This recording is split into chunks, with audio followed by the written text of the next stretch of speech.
કાલે આવજો કે ત્યારે 26 આરોપીઓ તો મરી ગયા હતા. કાલ એ જ રીતે કાલે વાલજીભાઈ આવજો પણ કે અહીંયા હાજર છે. એ પણ એક બહુ મોટો બનાવ હતો થાનગઢમાં. 9 યુવાનોને ગોળી મારવામાં આવી હતી. બહાર છે હું એ અત્યારે વખતે પણ 1 લાખ લોકો થાનગઢમાં ભેગા થયા હતા. એ ઓનલાઈન પછી જે મુખ્ય જે બનાવ બન્યો એ 2016માં ઉના સમઢિયાળાના જો ટૂંકની બનાવની વાત કરું તો એ બનાવ સવારે 10 વાગ્યાથી લઈને સાંજે 5 વાગ્યા સુધી ચાલે.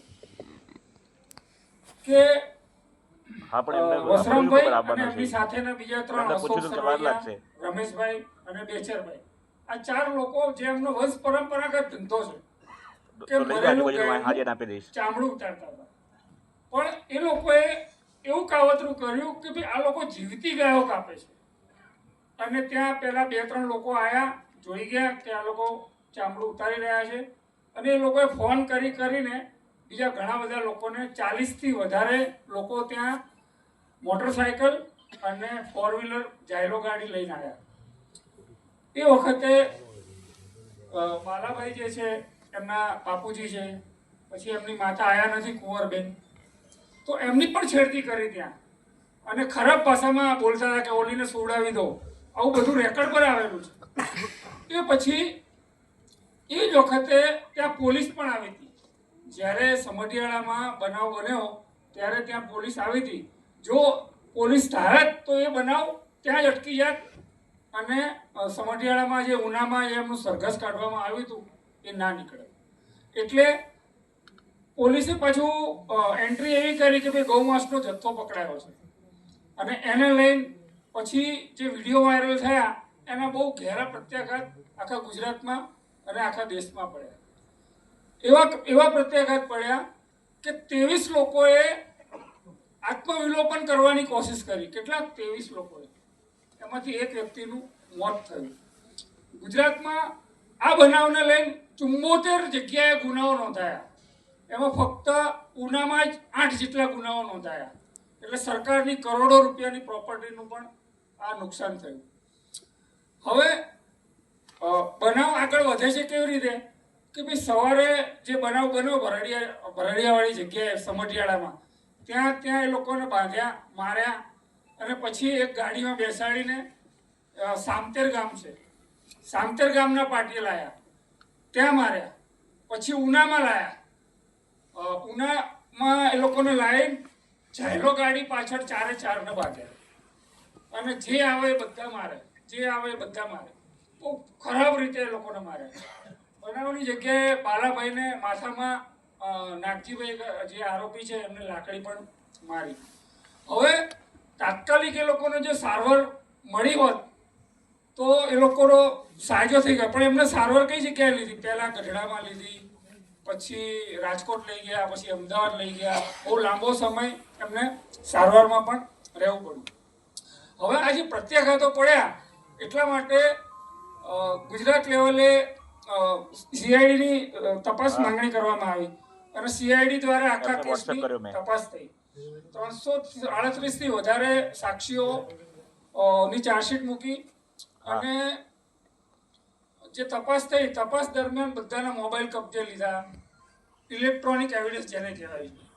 હવે આખો જે કેસ ચાલ્યો જે 10 વર્ષ સુધી, હવે નામદાર કોર્ટે જે ચુકાદામાં જે અવલોકન કર્યું છે એની હું થોડી વાત એટલા માટે કરીશ કે હવે અમે આ જે ચુકાદો છે એને પડકારવાના છીએ હાઈકોર્ટમાં. 2 રીતે અમે પડકારીશું. એક તો જે 40 આરોપીઓ હતા એમાંથી ફક્ત 5 આરોપીને સજા થઈ છે અને એ પણ એ લોકોએ સજા ભોગવી લીધી છે. એટલે અત્યારે હાલમાં જોવા જઈએ તો ચુકાદો આવ્યા પછી એક પણ આરોપી જેલમાં નથી ગયો. એટલે નામદાર કોર્ટે જે અવલોકન કર્યું છે ચુકાદામાં એ મુજબ કર્યું છે કે ભાઈ બહુ લાંબા સમય પછી ફરિયાદીનો પુરાવો લેવામાં આવ્યો છે. પછી એ લોકોએ સીડી જોઈને પુરાવો આપ્યો છે. તો મારું એ કહેવું છે કે 2 વખત તો અમે હાઈકોર્ટમાં જવું પડ્યું અમારે. એક તો જ્યારે તપાસ કરનાર અધિકારીએ જે સીડી રજૂ કરી હતી એ સીડીની નકલ ભોગ બનનારને આપી નથી. એટલે એના માટે અમે પહેલી વખત હાઈકોર્ટ ગયા. પછી જ્યારે દલીલનો સ્ટેજ આવ્યો ત્યારે અમે લેખિત દલીલો મેં 126 પાનાની લેખિત દલીલો આપી. તો કોર્ટ દ્વારા એવું કહેવામાં આવ્યું કે ભાઈ આ લેખિત દલીલો બહુ વિસ્તૃત છે, તમે એની સમરી કરીને આપો. તો આપણે એવું કહ્યું કે સાહેબ અમે મૌખિક દલીલો કરીશું. તો જે મૌખિક દલીલની અરજી આપી તો કોર્ટે એ અરજી ફગાવી દીધી અને એવું કહ્યું કે તમને મૌખિક દલીલો કરવાનો અધિકાર નથી. એટલે પાછું અમે હાઈકોર્ટ ગયા અને હાઈકોર્ટમાંથી એવું જજમેન્ટ લઈને આવ્યા કે એટ્રોસિટીના કેસમાં એવું પ્રોવિઝન છે કે ભાઈ ભોગ બનનાર તરફે દલીલો થઈ શકે. અને એ પછી મૌખિક દલીલો પણ કરી. પછી છેલ્લે કેવું થયું છે એ જો કે મોટાભાગનો કેસ દરજી સાહેબની કોર્ટમાં ચાલે અને છેલ્લે અત્યારના જે જજ છે જે પંડ્યા સાહેબ, એમણે જે ચુકાદો આપ્યો, પણ ચુકાદો આપતા પહેલાં એમણે અમને એક નોટિસ આપી કે ભાઈ તમને કેટલું વળતર મળ્યું છે એ તમે જાહેર કરો, એટલે અમને વળતર આપવાનો જ્યારે ચુકાદો લખાય ત્યારે ખબર પડે. તો અમે નામદાર કોર્ટની અંદર જે લોકોએ અમને સરકારી સંસ્થાઓ, સંગઠનો કે સરકારમાંથી જે સહાય મળી હતી એની સહાય જાહેર કરી કે ભાઈ અમને આટલી સહાય મળી છે. હવે જો ચુકાદાની અંદર વળતર શું આપી છે ભોગ બનનારાઓને ખબર છે? નામદાર કોર્ટે એવો ચુકાદો આપ્યો છે કે ભાઈ થોડું ઘણું ભણેલા છે એટલે મફત જે કાનૂની જે કેન્દ્ર હોય છે એમાંથી એમને સત્યના પ્રયોગો વાંચવા માટેનો હુકમ થયો છે. આ વળતર સ્વરૂપ. બરાબર, ગાંધીજીની જે સત્યના પ્રયોગો છે એ વાંચવા માટેનો હુકમ થયો છે. પછી એક ધાર્મિક એક શ્લોક પણ લખ્યો છે એમાં કે વિષ્ણુના પગમાંથી પેદા થયા એવું કંઈક એમાં ચુકાદામાં છે. એટલે વિચાર કરો કે FSLનો જે રિપોર્ટ છે, FSLના રિપોર્ટ પ્રમાણે 16 વ્યક્તિઓ જે છે એમને પણ આઈડેન્ટિફાય FSLના રિપોર્ટ પ્રમાણે થાય છે. બીજું કે વસરામભાઈએ મોટા ભાગના આરોપીઓને કોર્ટમાં ઓળખી બતાવ્યા હતા.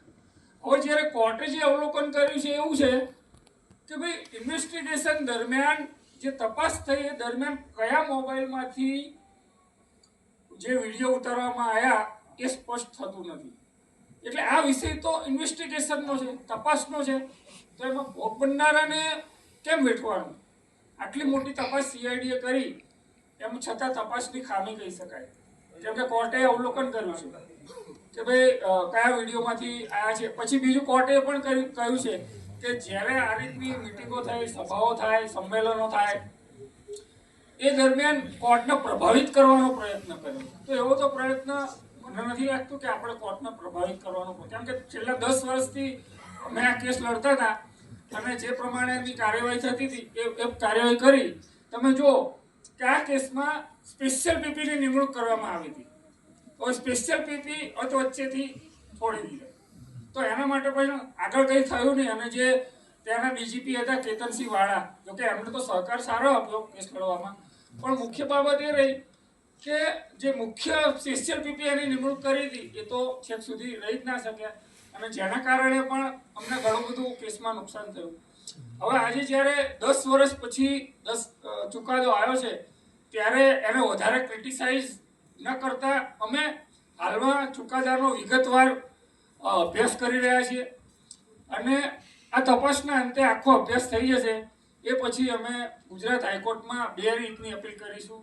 એક અપીલ છે કે જે સજા વધારવા માટેની, જે 5 વર્ષની સજા કરી છે એ વધારવા માટેની, અને બીજી અપીલ કરીશું કે જે લોકોને નિર્દોષ છોડ્યા છે, જે 35 લોકો જે બીજા આરોપીઓ છે એમને સજા થાય એના માટે અપીલ કરીશું. આ રીતે અમે 2 અપીલો કરવાના છીએ. જય ભીમ. જય ભીમ. જય